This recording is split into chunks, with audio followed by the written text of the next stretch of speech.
dados bem interessantes que pode ser útil largar aqui, né, para vocês terem uma ideia. Então eu vou dar uma contextualização geral. Vou tentar fazer essa live não ficar muito longa, porque eu também tenho que trabalhar um monte de coisa hoje aqui, então vou tentar ir até as 8 horas pra gente matar esse tema. Fechou? Então desde já compartilhe essa live aqui com as pessoas que você julga aí que tem um interesse. Precisei arrumar minha barba. E vamos vencer esse dado aqui. Uma contextualização rápida, tá? Até a década de 90, pessoal, durante a década de 90, que dentro das neurociências é entendida como a Golden Era das neurociências, porque as neurociências, elas são ciências, eu digo neurociências porque tem vários níveis de neurociência, né? Tem a neurociência celular, tem a neurociência de sistemas, tem a neurociência social, tem a neurociência comportamental, tem a neurociência cognitiva, tem a neuroquímica. E se você entrar num programa de pós-graduação em neurociência, você vai ver que tem todos esses tipos de laboratórios, né, que trabalham com esses tipos. Eu, no meu caso, a minha sub-área que eu fiz doutorado, eu sou doutor em neurociências, em uma sub-área intitulada neuropsicobiologia. Tá? E eu trabalhei num laboratório de comportamento, neurociência do comportamento. E uma das coisas que a gente aprende quando entra em neurociências é que a Golden Era das neurociências foi na década de 90. Por que Golden Era? Não que hoje não se produza muita coisa legal. Obviamente se produz, inclusive se avança mais. Mas em termos de grandes estudos que tiveram um papel disruptivo dentro da história das neurociências, digamos que foi na década de 90 que eles começaram a surgir. Por quê? Porque as neurociências é uma área nova. A primeira sociedade oficial de neurocientistas, que é a Society for Neuroscience, que surgiu nos Estados Unidos, acho que surgiu em 1970 e alguma coisa, se não me engano 72.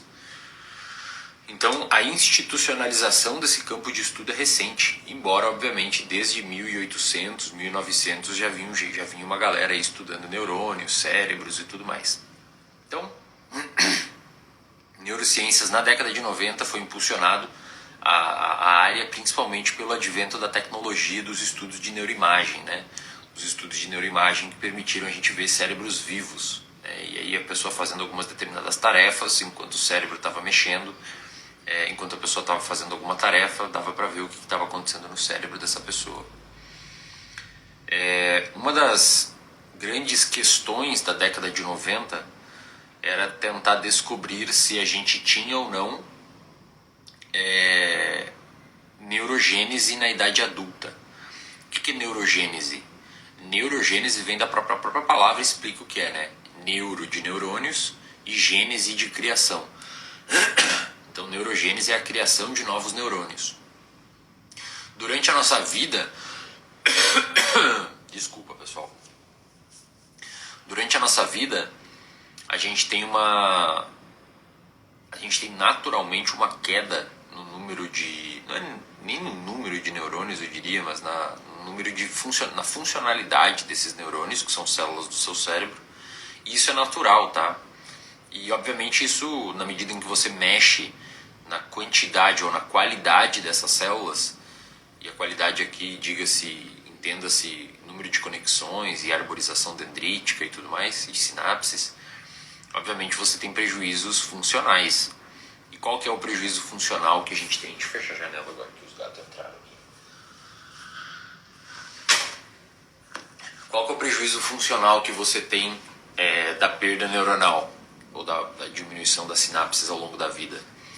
É um prejuízo chamado declínio cognitivo natural. Então, conforme a gente for ficando velho, tá? Isso é para você e para mim, em média nós vamos perder capacidade cognitiva. É normal isso, tá? Você vê vários gráficos da galera envelhecendo, ocorre uma perda cognitiva. Não acredito nisso, cara. Tu tava esperando eu fechar a janela para subir aqui de novo e pedir para entrar, né? Não é possível. Então tem essa queda cognitiva natural durante o nosso envelhecimento. E é ok, tá? É esperado que isso aconteça. Por que eu disse a palavra em média? E aí as pessoas têm dificuldade de entender o mundo polarizado e na incapacidade interpretativa do brasileiro médio. Não dá nem para explicar explicar o que é em média, porque o brasileiro médio não entende direito. E não sou eu que estou falando, tem dados e pesquisa mostrando isso. Em média, por quê? Porque algumas pessoas vão viver até os 100 anos com uma capacidade cognitiva ok. Outras pessoas com 50 vão começar a ter essa queda cognitiva. Então, em média, tem uma determinada data ali que, em média, na população brasileira ocorre a queda cognitiva. E aí depois a gente vai falar das coisas pra gente fazer hoje.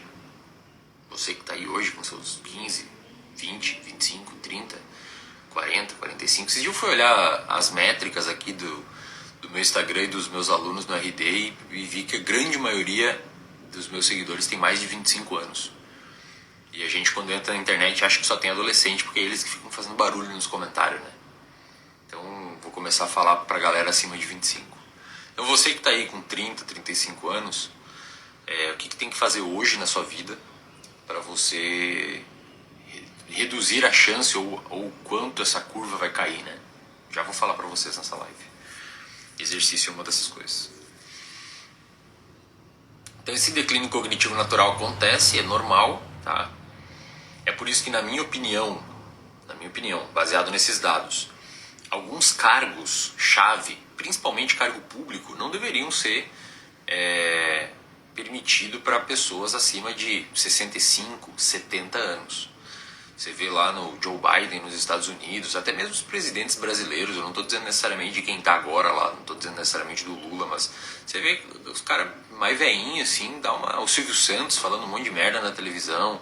Os caras têm um declínio natural na sua potência cognitiva. Isso implica numa dificuldade de tomar decisão, de concatenar ideias, principalmente num cenário de muita pressão, né, que é o cargo público que eles executam. Acho que deveria ser repensado, mas obviamente não vai ser. Por quê? Porque quem toma essa decisão são eles e não é interessante para eles que isso mude, obviamente. Mas tem essa queda, tá? Quanto menor o nível de escolaridade da pessoa, a gente já sabe por estudos, quanto menor o nível de escolaridade da pessoa, mais rápida vai ser essa queda. Então, estudar, não precisa ser necessariamente estudar de forma formal, né? A escolaridade a gente utiliza nos estudos porque é uma boa forma da gente mensurar o quanto que o sujeito estudou. Entendeu? O grau de escolaridade é uma padronização. Então, eles pegam, pode ser, se não estudou aí, não tem doutorado, não tem nada, não significa que você vai acontecer isso. Significa que você tem que estudar alguma coisa, manter seu cérebro ativo. Isso é uma das principais coisas, se não a principal, que vai fazer com que esse declínio cognitivo reduza ou desacelere durante o seu envelhecimento. E aí tem uma cacetada de estudos mostrando, por exemplo, que aprender uma nova língua, né, aprender a falar uma nova língua é muito importante para que você consiga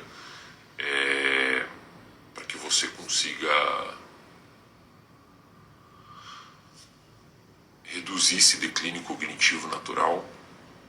E obviamente, né, pessoal, uma das patologias associadas a esse declínio cognitivo natural, quando ele ocorre de forma exacerbada ou descontrolada, é a doença de Alzheimer, né? Então, quando você for ver pessoas que tiveram um nível maior de escolaridade ou pessoas, por exemplo, que aprenderam uma nova língua, essas aprendem a falar inglês, francês, italiano, alemão, ou pessoas que aprenderam uma nova língua além da nativa, né? Essas pessoas têm uma redução na chance de desenvolver doença de Alzheimer. É uma redução bem significativa. Então, exercitar o seu cérebro do ponto de vista cognitivo é super importante para você manter a saúde dele durante a sua idade adulta, durante a sua velhice, tá? Então, esse é o primeiro ponto aqui, antes da gente falar de exercício. Esse é a parte de baixo do iceberg, sabe? O iceberg fica uma pontinha em cima e um trambolhão embaixo d'água. Falando em termos de saúde cerebral, eu espero que você esteja aqui, ó, prestando atenção. Falando em termos de saúde cerebral, manter-se ativo cognitivamente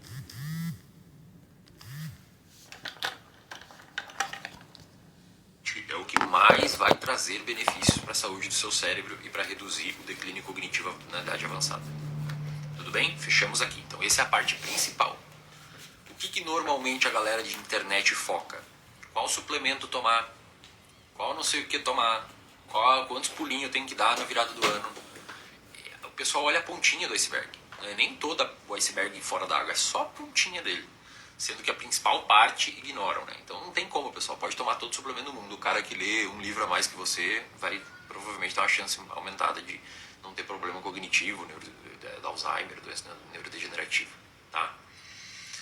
E aí surgiu esses novos dados aqui mostrando que, beleza, mas além de estudar, o que mais a gente pode fazer para melhorar a saúde do nosso cérebro na idade avançada? E uma das coisas que tem se estudado é o exercício físico. Por quê? Porque a gente sabia que o exercício físico durante a adolescência barra infância isso aqui é muito estudado, no início foi muito estudado em modelos animais, camundongos e ratos. Sabia-se que o exercício físico aumentava o número de neurônios, ou seja, fazia aquela neurogênese acontecer, né?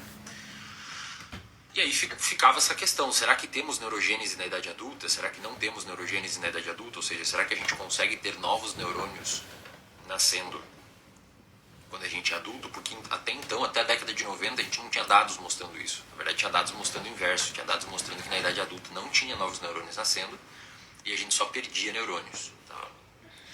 Na década de 90, dois sujeitos, na verdade foram vários, né? Mas um grupo de pesquisa, um estudo liderado pelo Fred Gage e o Henry, não sei pronunciar esse nome aqui, Henriette Van Prague, do Instituto Salk, em La Jolla, Califórnia. Vou fazer piadinha com isso. La Jolla, Califórnia. Inclusive eu estava lá, a gente passou no lado desse instituto muito bonito.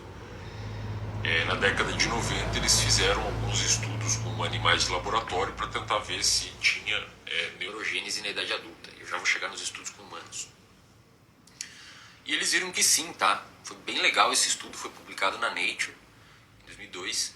Eles viram que quando você pega camundongos adultos e coloca a fazer diferentes tipos de exercício físico, o hipocampo, que é a região responsável pela entrada da memória, digamos assim, no cérebro, muito a grosso modo falando, me perdoe aí os neurocientistas que estudam memória, mas digamos que a entrada da memória no cérebro, essa região ela aumentava, ela tinha um aumento no número de marcadores de novos neurônios. Você consegue fazer lá, colocar um marcador, injetar um marcador nesse animal, injetar no sangue dele mesmo. Esse marcador viaja até o cérebro e ele consegue identificar células que estão se dividindo, né, criando novas células. E os pesquisadores viram isso, muito legal, e aí esse estudo trouxe uma coisa bem interessante, porque os camundongos aumentaram o número de novos neurônios na corrida. Então quando você botava eles correr, e tem como a gente fazer uns aparatos em esteira e tal, que eles correm, é bem legal. Só que na natação, não. Né? Na natação não teve novos neurônios. Aí saiu um monte de dados na mídia, na época, falando que natação não aumenta neurônios, o que aumenta neurônios é corrida, não sei o que, piriri pororó. Na verdade, uma das interpretações que os autores trazem, e quem lê o artigo ou os artigos desse grupo geralmente acha só que o pessoal da mídia normalmente não lê, né? A galera dos jornalistas pegam qualquer porcaria e publicam de qualquer jeito. A questão é, água para camundongo, principalmente rato ainda gosta um pouco mais, mas camundongo, eles têm muita aversão à água. Então quando você bota o animal fazer natação, você não está botando ele fazer um exercício igual, diferente de corrida camundongo gosta. Você bota uma rodinha de correr, eles brigam para ver quem vai correr na gaiolinha, eles curtem correr. Agora a natação é aversiva, a água é aversiva, estressora para eles. Então não é que a água não aumenta, não é que a natação não aumenta níveis de novos neurônios no hipocampo dos camundongos, é que estresse reduz. E isso a gente já sabia há muito tempo, desde pelo menos aí 1950. A gente sabe que estresse reduz o número de neurônios porque ele é tóxico quando crônico. Aí você fica botando os bichinhos a nadar, beleza, eles estão fazendo um exercício, mas está sendo estressante para eles, muito estressante, entendeu? Então foi essa a interpretação, né? Mas beleza, hoje eles viram que o exercício físico aumenta e tem neurogênese em adulto, né? Isso foi um estudo disruptivo, assim, pessoal, no mundo das neurociências, tá? Foi uma coisa assim que mexeu na comunidade, porque tinham grandes defensores que não têm neurogênese na idade adulta e tinham grandes defensores que tinham, tá? E aí, como tudo, como uma bela ciência, os caras foram fazer artigo, né? Foram fazer pesquisa, não adianta você ficar gargalando. Bom, os pesquisadores também chegaram a uma, digamos que uma via por onde essa neurogênese possivelmente acontece, e eles chegaram no famoso, o grande, ele, o famigerado, o queridinho BDNF, que é o fator neurotrófico derivado do encéfalo, na tradução. Péssimo nome, né, cara? Os caras conseguem botar os piores nomes do mundo. Pelo menos o pesquisador não botou o nome dele, né? Muitas vezes bota o nome dele. Aí o cara tem que apresentar um trabalho e falar de uma proteína, tem que falar, sei lá, a proteína Rogers. O cara botou o nome do cara na proteína. Sacanagem, né? Rogers. Bom, aí a galera queria ver se isso acontecia também em adultos, né? Adultos, o buraco é um pouquinho mais embaixo, em ser humano adulto, né? O buraco é um pouquinho mais embaixo porque a gente não consegue abrir o cérebro depois e olhar os neurônios marcados por razões óbvias, né? Não dá pra matar o cara e olhar o cérebro dele. Digamos que é um pouquinho antiético fazer isso. Acho que não tem nenhum comitê de ética que vai aprovar aí, né? Mas a gente consegue fazer graças ao avanço da tecnologia de imageamento cerebral. E aí teve 2 pesquisadores também, que é o artigo que eu falei ali, que está publicado na PNAS, é um ensaio clínico randomizado, é bem bacana, diga-se de passagem, foi publicado em 2011 pelo Kirk Erickson e o Arthur Kramer, primeiro e último autor, respectivamente. Para quem não sabe aí, pessoal, o primeiro autor de um artigo, quando você for ler, você vai ler um artigo e você vai ver que tem 30 autores, tá? O primeiro autor geralmente foi o principal cara que conduziu o estudo. O cara que botou a mão na massa, fez todo o rolê. O último autor, o segundo autor foi o segundo que mais... A galera do meio geralmente ajudou em alguma coisa. E o último autor geralmente é o dono do laboratório, né? O orientador. Tá? Eu tive um artigo que eu publiquei no meu mestrado, que eu orientei um aluno de iniciação científica, uma padronização de um teste lá, e eu publiquei de último autor. O meu orientador deixou eu publicar de último autor. Ele nem foi autor desse trabalho, e ele ficou super tranquilo com isso. Foi muito legal, assim, pra minha, digamos que pro meu ego mesmo, sabe? Pô, publicar um trabalho de último autor, cara. Normalmente no mestrado e doutorado você publica de primeiro autor, né? E assim, sempre que você vê, o cara tem 30 artigos no currículo dele, olha quantos ele é o primeiro autor. Porque se ele for autor no meio, talvez ele aprendeu a fazer uma técnica específica e fez para todo mundo do departamento e saiu o nome dele em 30 papers diferentes. Ele vai perguntar pro cara, às vezes ele nem sabe os papers que tá o nome dele. Isso é um problema na ciência brasileira. É a fábrica de paper, né? Então olha quantos ele tá de primeiro autor, são os que mais importam. Ou de último, né? Mas o último raramente é difícil, o cara tem que ter um laboratório para ser o último autor. Eu consegui ser, foi bem legal, orientei toda a escrita do aluno, Daniel na época, um puta aluno bom de iniciação científica, ele era da biologia. Então, enfim, fechei o parênteses só para me gabar um pouco aqui de uma coisa legal que eu fiz. E aí saiu esse artigo na PNAS aqui do Kirk Erickson, intitulado Exercise Training Increase Size of Hippocampus and Improve Memory. Então o que eles fizeram? Eles fizeram um teste com adultos idosos, tá? Você vai falar, pô Wesley, por que idosos, cara? Porque é muito difícil a gente conseguir mensurar uma melhora de memória num sujeito de meia idade, tá? Por quê? Porque o sujeito de meia idade, normalmente a gente não vê queda de memória.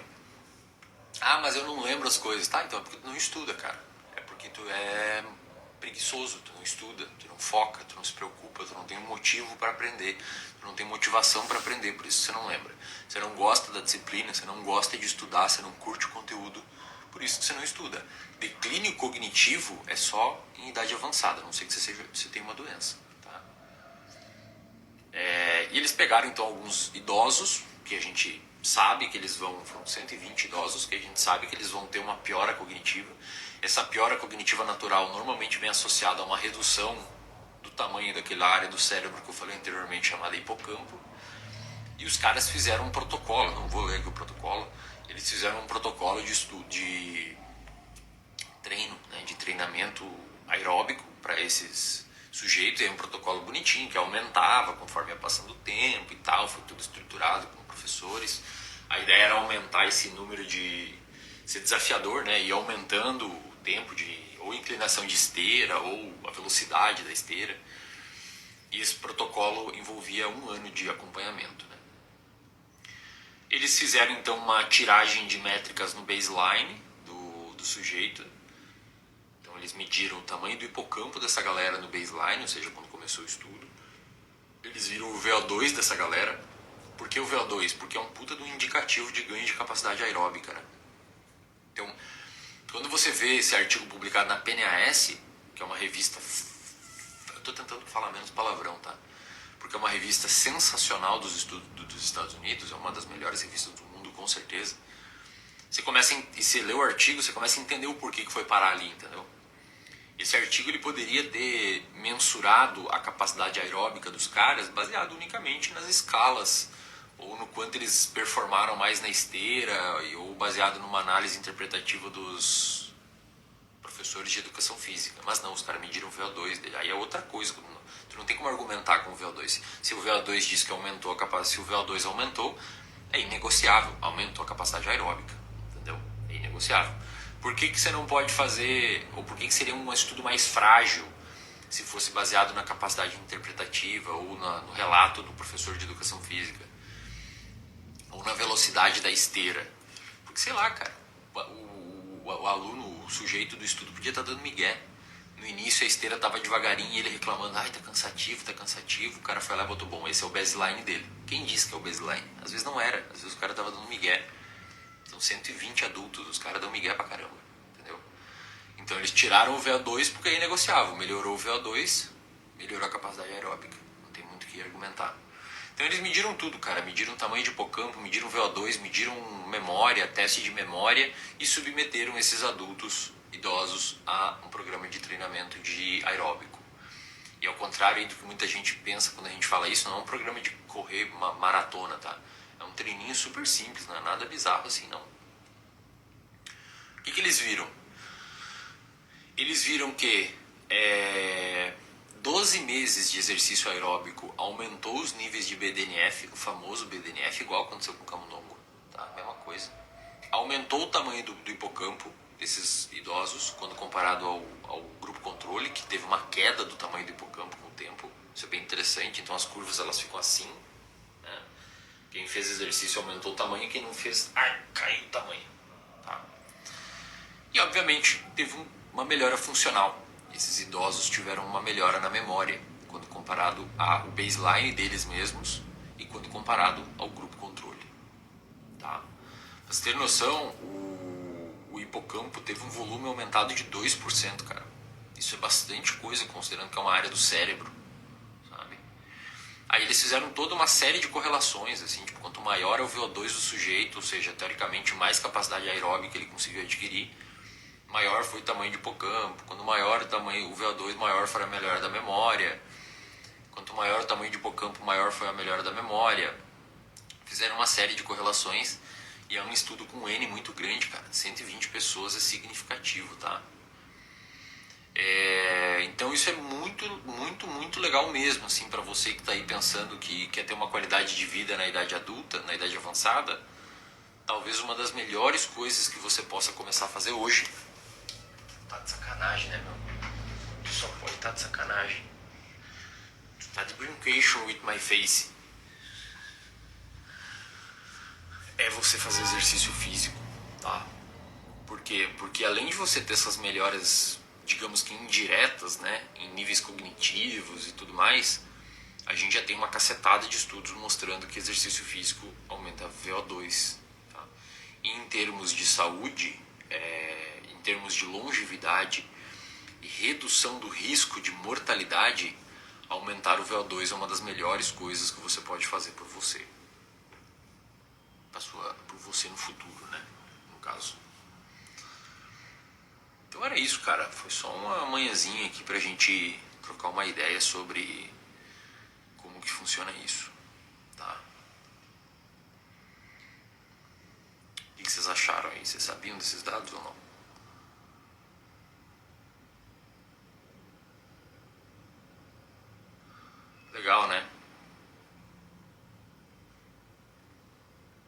bastante esses estudos aqui, porque quando você aprende, pelo menos comigo funciona assim, né? Quando você aprende... Eu, pelo menos, quando aprendo essas coisas, me sinto motivado a fazer exercício físico. Não sei vocês.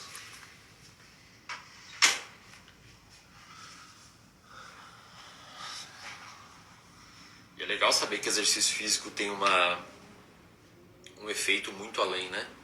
VO2 é o quanto... nem sei explicar direito o que é o VO2 em termos fisiológicos, o Cris, mas é basicamente o quanto você tem capacidade aeróbica, tá? Burnout reduz os neurônios, não tem como saber, mas com certeza prejudica significativamente o seu cérebro. E na minha opinião, nunca vi um estudo sobre isso, mas considerando a manifestação fisiológica de um burnout, eu diria que sim. Eu diria que atrofia neurônio sim. Bri, sai fora. Sai.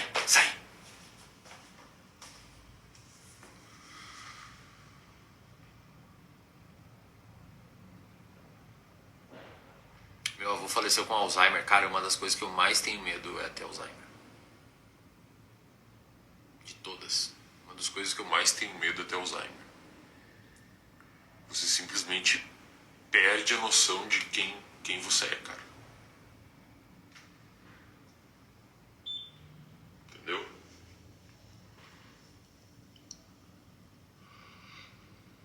Então é isso, velho. Quais os dias da semana você faz esses tipos de live? 3 vezes por semana, Pedro, mais ou menos. Os dias eu não sei, cara. É o dia que eu tiver com vontade. Mas normalmente aí segunda, quinta e sexta, ou segunda, quarta e quinta. Mais ou menos por aí. Tá bom? Paciente que já tem demência comprovada. Ajudar vai ajudar, cara, mas não vai reverter. Hoje a gente não tem nenhum tratamento, nenhum tipo de comportamento que muda o curso da doença. Sacou? O que é mudar o curso da doença? O próprio nome diz, né? A gente tem uns que desaceleram, mas a doença continua avançando. Infelizmente. Atualmente terminando meu mestrado em psicologia clínica, aprendendo alemão para trabalhar lá no futuro. Falo inglês fluente. Você é um cara que tá bem prevenido aí contra o Alzheimer, cara. Não tem como saber se não vai ter, mas com certeza suas chances são menores. O VO2 do Garmin é uma boa referência de evolução, sim, Carol. Por quê? Porque eu fiz o teste numa ergospirometria, que é o padrão ouro para ver VO2, e bateu com o do Garmin. Em vários dados. O do Garmin avançou, fiz de novo e bateu de novo. O Garmin é muito bom para ver VO2. O Garmin, patrocina nós aí, cara. Não dá pra ter 2 tipos de demência ao mesmo tempo, Alzheimer e Parkinson, com certeza, cara. Em relação ao TDAH, o que tem relação com o TDAH, cara? Vocês fazem umas perguntas que não tem como nem entender o que vocês estão perguntando. Elabora um pouco a pergunta, não joga aqui, simplesmente. Indica um curso de inglês dentro do reservatório de dopamina, tem curso de inglês, bicho. Só entrar lá. Do zero, você vai sair do zero até conseguir se virar quando for viajar.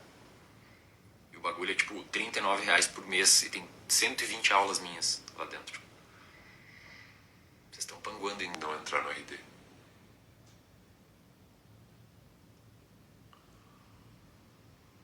Já tem fármaco que ajuda na prevenção, tratamento. Sim, mas não é modificador de curso de doença, Marília. Eu não disse que não tinha fármaco, eu disse que não tem como modificador de curso de doença. Alzheimer é complicado, cara.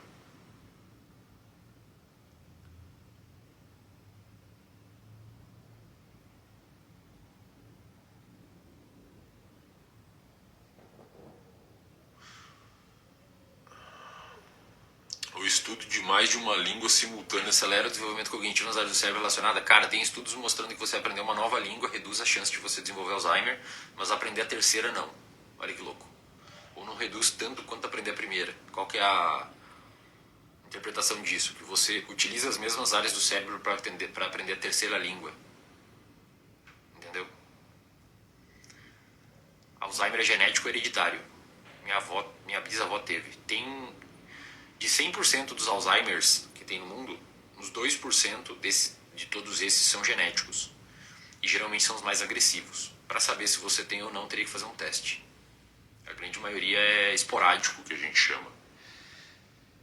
E aí, obviamente, complica, porque a gente não tem como saber, né, velho? Esporádico, o próprio nome diz, a gente não sabe exatamente o que causa.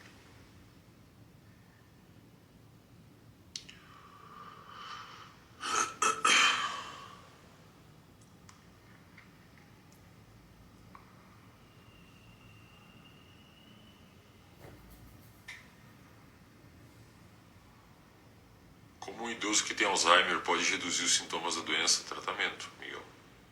Tratamento com neurologista.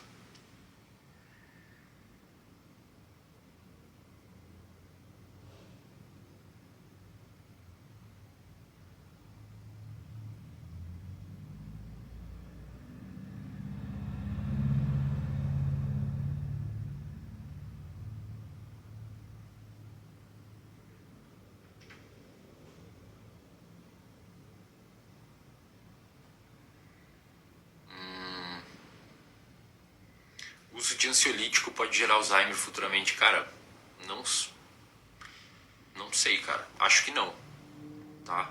O que eu diria pra você é que o uso de ansiolítico a longo prazo pode gerar algum tipo, e é confuso isso na literatura, existe debate, mas tem evidências que pode gerar problemas de memória, que não é a mesma coisa que Alzheimer, tá? A longo prazo, subindo dose e etc. Normalmente ocorre, cara, quem sobe muita dose de ansiolítico, toma lá aquelas, sei lá, dezenas de gotas de Rivotril e tudo, é porque a pessoa não fez um tratamento, né? Ela começou a tomar o medicamento, foi criando resistência, não teve tratamentos concomitantes e acabou tendo que subir a dose, né? Então eu sugiro que procure ajuda.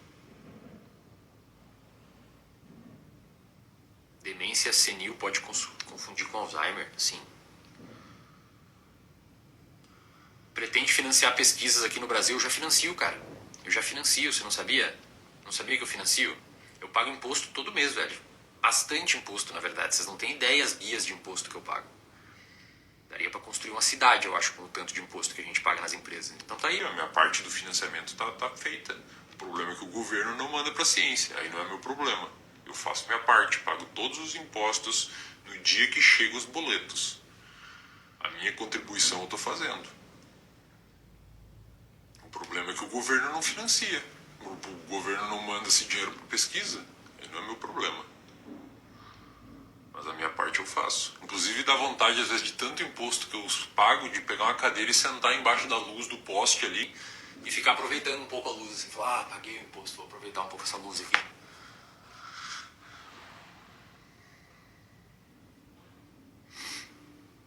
Mas a gente, respondendo você, cara, vou responder, eu entendi o que você quis dizer. Respondendo você, a gente tem vontade de utilizar parte da verba do reservatório de dopamina, principalmente para financiar bolsas de mestrado ou iniciação científica, tá? Bolsa de mestrado ou iniciação científica. Embora a gente pague todos os impostos bonitinho, a gente ainda vai... O governo é um belo sócio, né? Toda distribuição de lucro no final do mês ele pega a parte dele. Entendeu? Então a gente vai tentar fazer isso, mas ainda um pouquinho mais pra frente.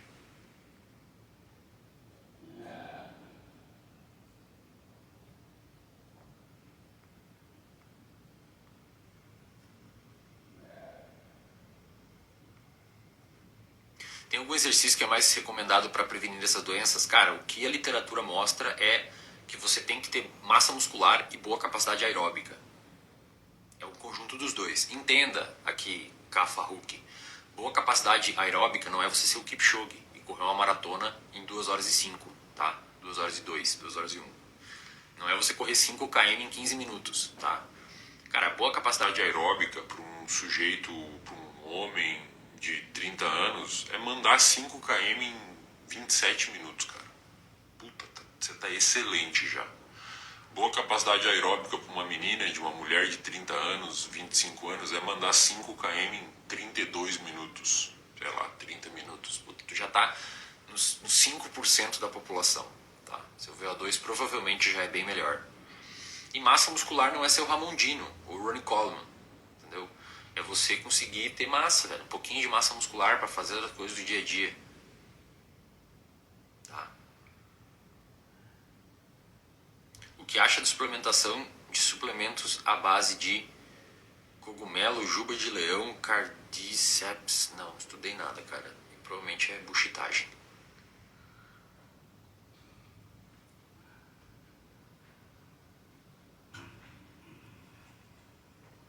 Salva a dopamina. Não sei quando vou para Salvador, pessoal. Quando eu for eu aviso vocês. Uso em excesso de açúcar pode influenciar no desenvolvimento de Alzheimer? O açúcar propriamente não, Igor. Agora a gente sabe que tem uma relação entre diabetes tipo 2 e tipo 1 também. Que é a 2 principalmente um problema aí de dieta e sedentarismo associado a fatores genéticos, etc. Mas se associa muito ao comer mais açúcar porque é um fator de risco importante. Mas não é o açúcar, entendeu? É a desregulação, a incapacidade glicêmica, tá? É a desregulação da glicemia que tem uma relação com o desenvolvimento de doença de Alzheimer. A gente não sabe se causa, mas tem uma relação. Pacientes com diabetes tipo 2 têm mais chance de desenvolver Alzheimer. Tá? E é legal que tem um estudo no The New England muito interessante mostrando que você nem precisa ter o diagnóstico de diabetes, cara. Você pode só ter mais... Quanto maior é o nível de açúcar no seu sangue, maior é a chance de você desenvolver Alzheimer. Então, mais uma bela chance para cuidar da parte fisiológica, periférica.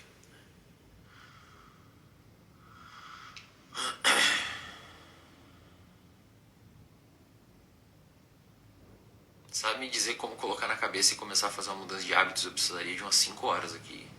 Na verdade, tem 5 horas disso lá no RD de aula já.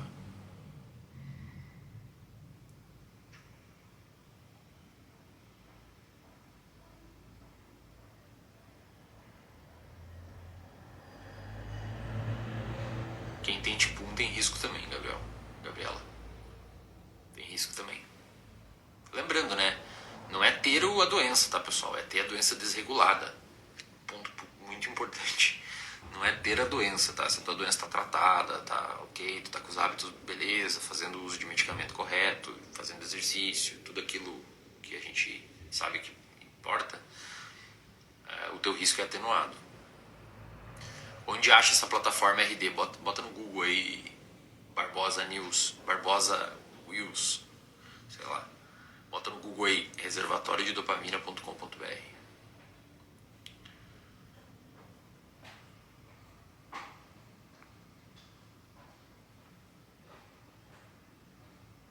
Fechou? Então é isso, né, meu? Onde tá o RD? Caraca, vocês não sabem o que é o RD? Quem tá aqui? Diz aí, pessoal, quem é aluno do RD? Manda aí, se você é aluno do RD.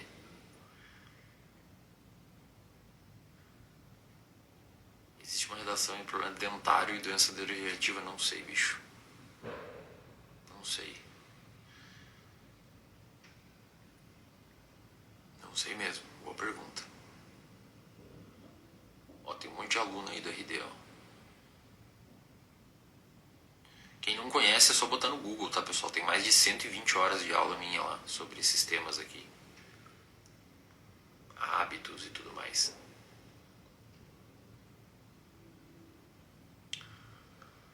Qual tipo de alimentos são considerados bom para a memória? Não tem um alimento específico, Rodrigo. Um alimento bom para a memória é você ter uma alimentação equilibrada. A galera do RD aí, ó. Os balãozinhos. Show. Então é isso, pessoal. Bateu 8 horas, como eu disse. Bora lá. Tirar a preguiça. E dar uma estudadinha aqui, dar uma trabalhada, né? Que começou a semana. Eu faço as aulas aqui, eu faço essas lives debatendo algum artigo, alguma coisa aqui 3 vezes por semana, mais ou menos. E aí eu não sei exatamente quando que eu faço. Quando tenho tempo de manhã. Mas fiquem de olho aí sempre. Mais ou menos sempre pelas 7 da manhã.